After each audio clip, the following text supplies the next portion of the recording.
So far every formula we've written has calculated something.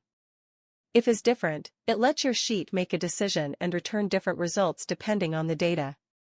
Today we'll build a pass or fail check, then a full letter grade classifier with nested if, reproduce a common ordering mistake, fix it, and rewrite the same logic more cleanly with IFS.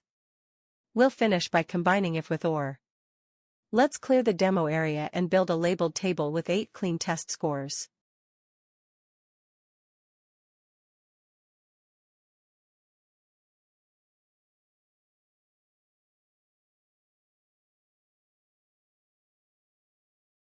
Let's start simple, pass or fail at a score of 60.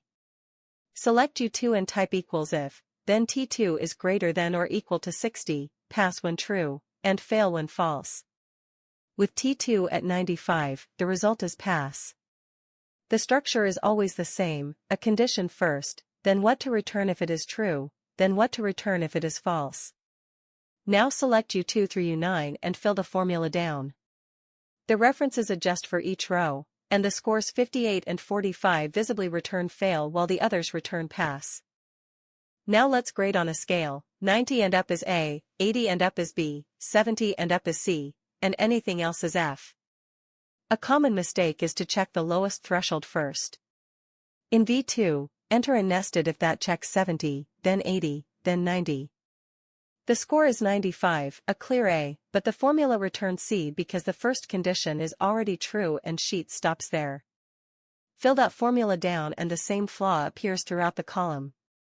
Now enter the corrected formula in W2, checking 90 first, then 80, then 70.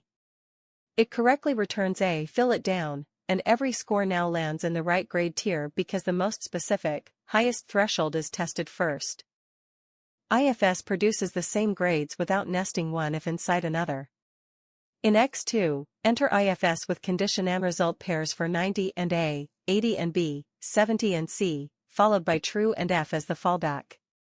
It correctly returns A. Fill it down and compare the IFS column with the corrected nested if column, every result matches. IFS is flatter and easier to scan, but order still matters because it checks from left to right and stops at the first true condition. One more useful combination is if with or, which can catch values on either end of a range. In Y2, enter a formula that returns needs review when T2 is under 60 or over 95, and OK otherwise. The score 95 is exactly on the boundary, so it returns OK. Fill the formula down through Y9. Now the scores 58 and 45 are flagged for being under 60, while 100 is flagged for being over 95. Or makes the condition true when either test is true. Let's recap. A single if returns one value if a condition is true and another if it's false. Nesting several ifs lets you handle more than 2 outcomes, but the order of your checks matters. Go from the highest threshold down, or a high value can get caught by an earlier, looser condition, exactly like our 95 that briefly became a C.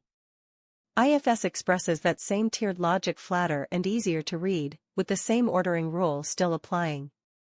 And wrapping or inside if lets you catch values on either side of a range in one formula.